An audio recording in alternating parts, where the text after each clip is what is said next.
Dear children, next very important feature of Australia is Great Barrier Reef, and this is the largest coral reef in the world. Now you'll find that this reef, under this reef you'll find number of aquatic species, including thousands of fish species living here, and this provides food for people living near the coral reefs. But this reef is also a natural barrier protecting coastal cities, communities and beaches. So this is a center of ecotourism, right?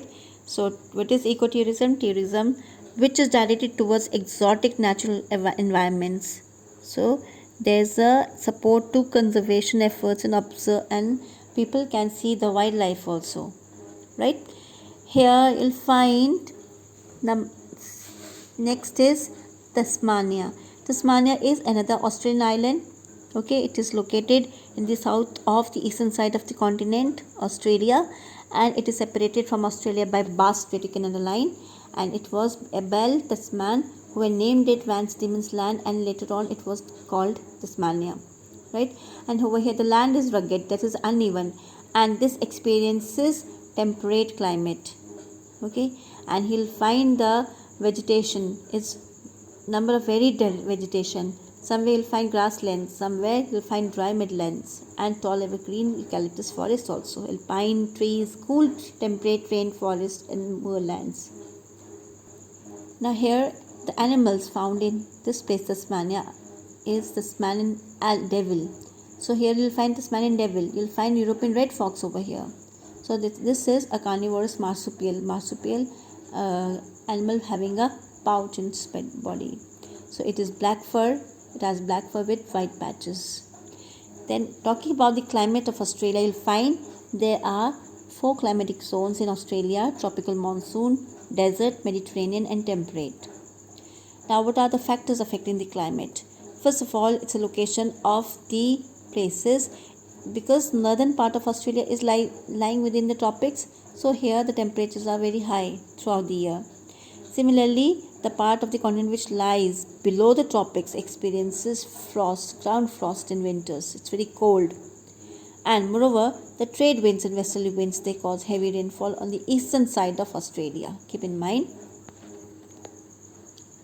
Next is physical feature. If you see the physical feature of Australia, it's a great dividing range which acts as a barrier to the heavy rainfall, which is brought down by the winds. So the western part of the continent remains a desert, right? Then surrounded by water.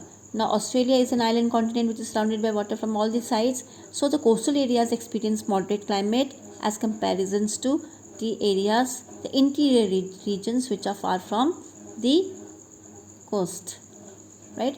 So they experience extremely cold nights. The interior regions of Australia experience extremely cold nights. Now types of climate over here, you'll find tropical monsoon climate. So this region, so you can see Northern Territory region and the Cape York region of Queensland. This type of climate can be found in this region. So here there you will find a hot and wet summer and cold and dry winter. Then during summer there is a rainfall during summer from the monsoon winds. Desert climate, it's in the Western Plateau, and 3 deserts like Sandy Desert, Victorian Desert and Great Australian Bight and Gypsum Desert in the center. So you'll find these 3 deserts found over here. This climate is characterized with very less rainfall throughout the year, with hot summers and cool winters. Desert climate. Mediterranean climate you'll experience by hot and dry summers and wet winters. It's in the southern part of Australian continent. Then temperate climate is found in Tasmania and Murray-Darling Basin, and here you'll find the warm summers and mild winters. And you'll find this where here the rainfall, the coastal areas, they experience heavy rainfall throughout the year, and these are blown in by the westerly winds, the winds coming from the west, and the trade winds. Trade winds bring rain during the summer, westerly winds bring rain during winter, right? Then talking about the natural vegetation over here, you'll find that the Australia has a vast expanse of land, and there are different climatic conditions. Therefore, you'll find the different types of vegetations found over here. First is Mediterranean vegetation. Mediterranean climate is experienced in parts of southeast and southwest. Therefore, summers are warm and winter temperatures are mild. Just you have to note it down. So you'll find over here short evergreen trees and bushes that have shiny leaves and deep roots. Then tropical desert vegetation. Here you'll find the entire western plateau has this type of vegetation. Okay, this climate, tropical desert type of climate. So over here days are hot and nights are cold. Therefore, you'll find that cactus, saltbush and other hardy thorny bushes grow here. Acacia and mulgari are also found over here. Mallee, a short variety of eucalyptus, is also seen in the border of desert regions. Then talking about the third climate type, the climate that is tropical monsoon, and here the vegetation is tropical monsoon vegetation. So this over here you'll find it in other most parts of eastern slopes. You can just see tropical monsoon is over here, and it is also called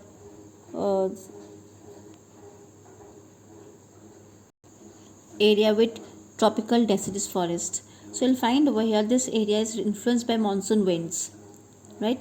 And monsoon winds actually they reverse the directions according to the season. Then here we have the temperate grasslands. Now temperate grasslands are also called downs. You can underline this, and they are located in Murray-Darling Basin. So this region has moderate temperature, not too high, not too cold. Okay, the amount of rainfall is reduced to the rain shadow effect of the Great Dividing Range.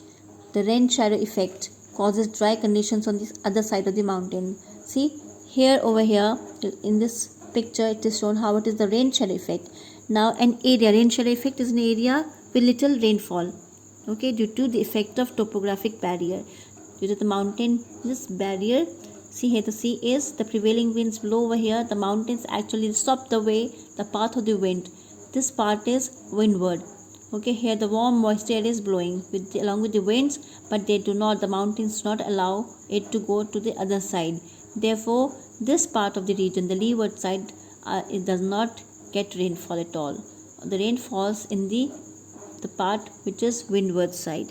So the prevailing winds, they lose their moisture on the windward side and the leeward side remains dry.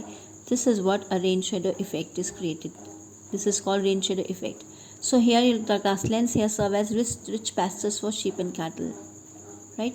Next is tropical grasslands. Tropical grasslands are also called outback, and these grasslands of savanna kind serve as the best grazing land for cattle and sheep. Here the land has dry open grasslands, that is outback. Temperate forest is the vegetation here is mostly temperate, and you'll find here the temperature here the climate has moist temperate climate, and you can see the rainfall throughout the year.